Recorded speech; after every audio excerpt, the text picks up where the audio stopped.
Moving on. I think the rest of these are going to be a lot easier, I promise. Obama seems to be flip-flopping over the best way to handle revotes in Florida and Michigan.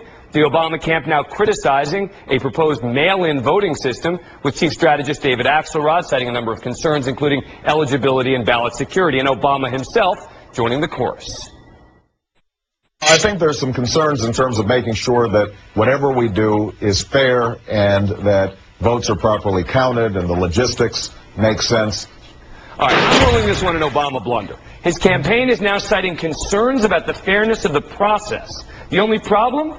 Back in June, he co-sponsored a bill in Congress that sung the praises of that very same process, saying vote by mail, quote, allows voters to educate themselves because they receive ballots well before Election Day, results in a more accurate vote count, and results in a more up-to-date voter rolls.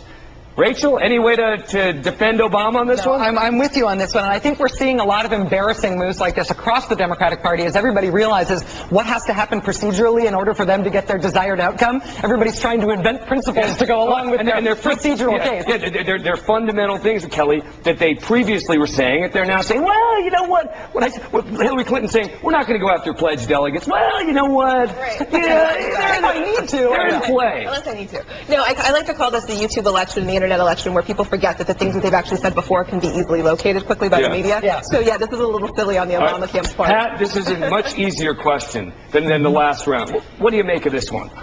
Well, I basically, he's in favor of this process. The only argument he's got is it's very, very truncated. It's going to be very, very short.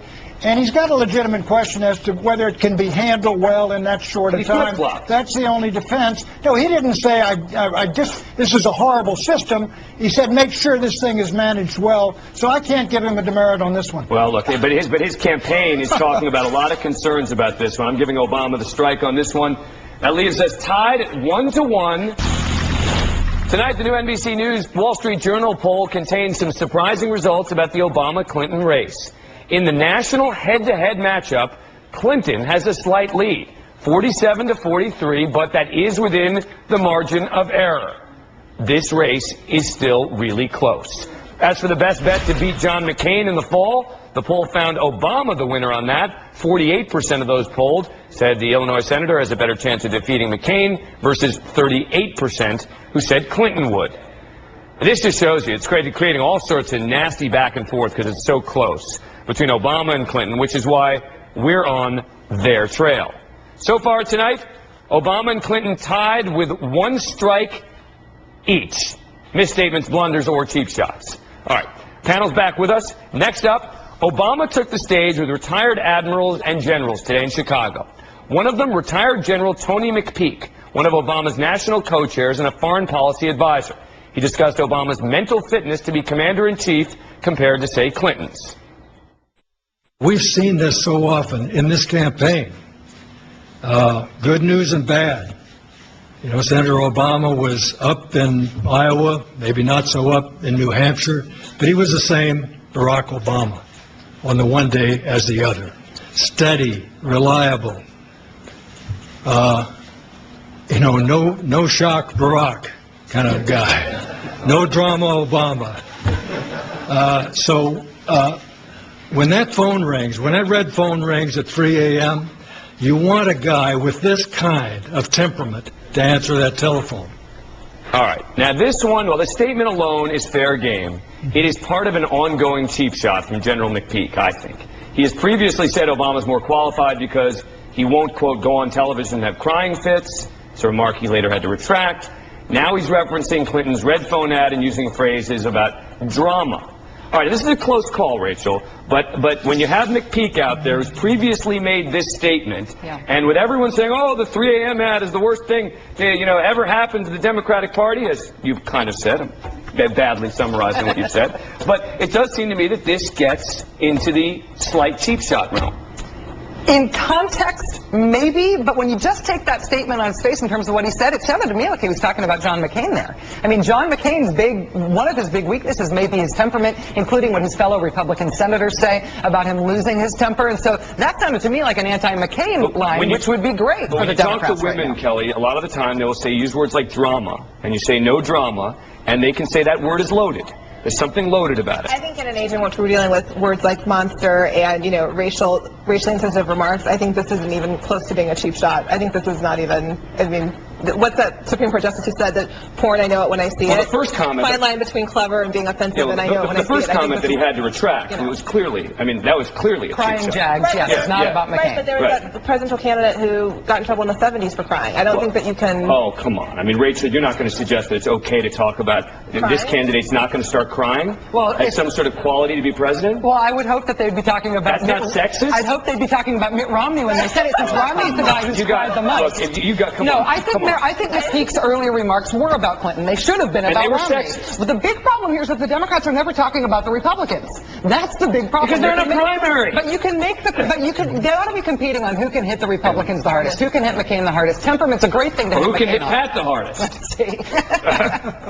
All right, Pat, hang on one second. Let me move on from this one. I'm still giving Obama the strike here. It's just a very small strike, but he still gets a strike here, bringing us to. This is the same guy. I think for anyone to deny his previous comment was sexist is not being fair. This is along the lines of the same theme. I'm giving him a small strike. Obama gives us 2 Obama against 1 Clinton. Next up. The Clinton campaign's series of questions for Obama continues. They sound a familiar theme, hammering Obama over his foreign policy experience. Their email asking Obama, quote, as voters evaluate you as a potential commander-in-chief, do you think it's legitimate for people to be concerned that you've traveled to only one NATO country on a brief stopover trip in 2005 and have never traveled to Latin America? Cheap shot. The idea that we're going to start comparing passport stamps to determine who's got more foreign policy experience, Matt? No, that's not a cheap shot at all. Look, George W. Bush was denounced and ridiculed and laughed at because he'd never been abroad or only rarely ever taken any trip abroad. And to suggest that someone has only gone to NATO countries once and never been to Latin America, and he pretends to be a leader. So he starts to identify which African countries he's been to and which other, which countries in Central America maybe, or which countries north of the United States. I mean, the fact look, Dan, you seem to want to deny the American people information I think they have a right to have. No, it's an interesting fact. Hang on, someone's it's talking an interesting fact, and you're trying to block that what I'm trying to do flow is to the American people. No, what I'm trying to do is not look at this through the politics as usual prism. I'm trying to say, you know what? As someone who isn't jaded by politics, some of this stuff just sounds either cheap to me or wrong to me or unfair to me. And I'll admit that some of it's good politics, but it's still... Bill, it could be, Dan, just naivete on your part. This is an important issue, whether somebody has traveled abroad and when he's close to 50 years old, at a time when everybody goes abroad, for heaven's sakes, only one NATO country? So, Pat, if he got a Euro rail ticket to take trains from London to all the way south to Greece when he was in law school, you would say, you know what? The guy's got a lot of nice stamps on his passport. I'm thinking it's pretty good. It would have said, here's a fellow that is interested in the world and the old world whence we came, and he shows an interest in foreign policy. He's not a George W. Bush. This is a guy that's really interested. All right, I'm sorry, I'm giving this strike against Clinton. And we had another one, we ran out of time, so we finished up the night tied at 2 strikes each, but I think that the Clinton strikes are more substantial tonight than the Obama strikes. All right, Rachel Maddow, Pat Buchanan, Keli Goff. Whew, what a night.